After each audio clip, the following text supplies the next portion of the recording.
Hello friends, I am Apruti. Welcome back to our channel plants space. Rainy season चल रहा है और इस समय गुड़हल पर यानी हिबिस्कस प्लांट पे आपको फूल ही फूल, कलियां ही कलियां नज़र आ रही होंगी। और हमारे जिन व्यूअर्स के प्लांट्स ने गर्मियों में फूल नहीं दिए, उनके भी प्लांट्स पे अब फूल आने लगे होंगे। तो अभी काफ़ी व्यूअर्स पूछते हैं कि क्या अब गुड़हल की कटिंग या प्रूनिंग कर सकते हैं या नहीं।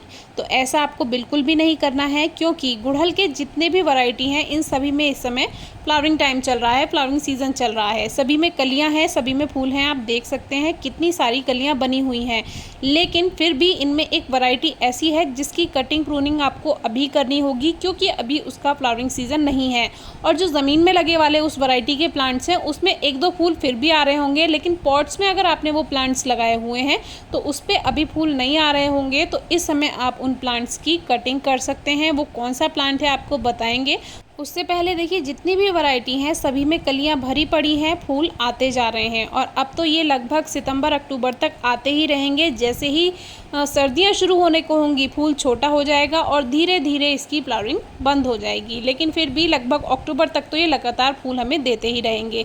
तो इनकी हमें कटिंग या प्रूनिंग नहीं करनी है, क्योंकि अगर आपने कटिंग प्रूनिंग कर दी प्लांट की तो ये लेट हो जाएंगे और फिर फ्लावर्स आपको रेनी सीजन में नहीं मिलेंगे, फिर आपको बाद में जाकर मिलेंगे। और तब तक क्या होगा, तब तक सर्दियां आने की शुरुआत हो जाएगी, तो वो बेकार है। इसीलिए फरवरी मार्च के टाइम आप अपने सभी गुड़हल की कटिंग प्रूनिंग कर लें, या पॉट चेंज करना है वो कर लें, रूट्स की ट्रिमिंग कर लें।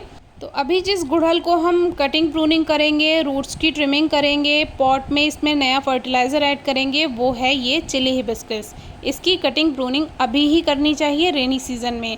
तो ये काफ़ी ज़्यादा ग्रोथ कर चुका है, इसको भी हमने कटिंग से ही ग्रो किया था। इसका जो मेन प्लांट था वो इसकी स्टेम सूख गई थी, लेकिन नीचे से इसमें न्यू ग्रोथ हुई थी और फिर से ये न्यू इसकी ब्रांचेस बन गई थी। तो अभी हमें इसकी कटिंग प्रूनिंग करनी है, तो ये हम कुछ इस तरह से करेंगे। शेप आप अपने अकॉर्डिंग दे सकते हैं। मुझे इसकी एक तरह से हार्ड प्रूनिंग ही करनी थी, जिसमें मैंने इसकी सारी ब्रांचेस हटा दी और इसके मेन स्टेम के साथ जो हेल्दी ब्रांच हैं उन्हें ही रखा है।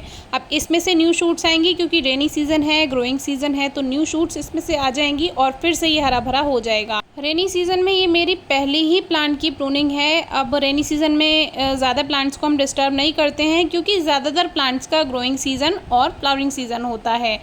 तो फ्लावरिंग सीज़न पे तो प्लांट्स को ज़्यादा डिस्टर्ब नहीं करना चाहिए। जब डोरमेंट सीज़न से ग्रोइंग सीज़न शुरू हो तब आपको वो काम करना है। तो अभी पहले मैंने सोचा कि मिट्टी की गुड़ाई करके केवल इसमें खाद ही मिला देंगे, लेकिन फिर लगा कि अभी ही टाइम है, क्योंकि आगे जाकर तो इसको फूल ही देने हैं। तो सोचा इसकी हल्की सी रूट्स की ट्रिमिंग भी कर देते हैं।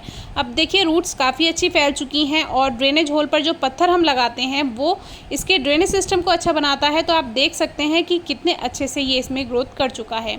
तो अब इसकी रूट्स की हल्की हल्की ट्रिमिंग कर देंगे। इससे प्लांट बिल्कुल बेकार नहीं होगा, बल्कि इससे और ज़्यादा अच्छी ग्रोथ होगी, न्यू रूट्स बनेंगी, क्योंकि रेनी सीज़न में इसको और बढ़वार करने का अच्छा मौका मिल जाएगा। तो इस तरह से रूट्स की ट्रिमिंग कर देते हैं। और इस तरह की ट्रिमिंग आप किसी भी प्लांट में कर सकते हैं, जैसे फरवरी मार्च में कर रहे हैं।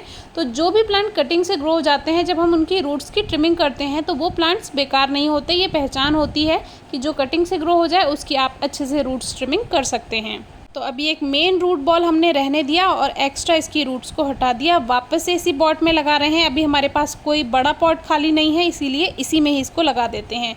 ड्रेनेज होल पर पत्थर रखने के बाद यही मिट्टी वापस से भर दी और बीच में एक लेयर इसमें कावडंग की यानी गोबर की खाद की बना देते हैं। गोबर की खाद के बारे में काफ़ी लोग पूछते हैं कैसा खाद यूज़ करना है। आप पुराना खाद यूज़ कीजिए जो डिकम्पोज हो चुका हो अच्छे से। इस तरह से अगर आप कच्चा गोबर की खाद लेते हैं जो पूरी तरह से नहीं सड़ा है, तो फिर वो आपके प्लांट में फंगल कर देगा, फंगल इन्फेक्शन कर देगा, फंगस लग सकती है। तो इस बात का ध्यान रखिए।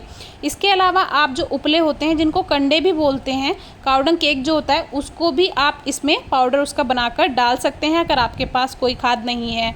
अब बीच में फिर से एक लेयर मिट्टी की डाली और फिर से बीच में एक लेयर इसमें खाद की डाल दी, फिर से ऊपर से इसको ढक दिया मिट्टी से।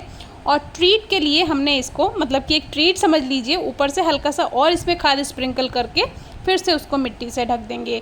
तो ये हो गया एक अच्छा तरीका। आप चाहें तो पॉटिंग मिक्स बनाकर भी इसको लगा सकते हैं। इसके अलावा आप 60% सॉइल में 40% कावडंग डाल दीजिए, यानी जो खाद है वो मिक्स कर दीजिए। अब काफ़ी लोगों को परसेंटेज समझ में नहीं आती, तो आप आधा खाद आधा मिट्टी मिला लीजिए, क्योंकि जो खाद होता है वो हल्का होता है, मिट्टी भारी होती है, तो वो परसेंटेज उससे बैलेंस हो जाएगा।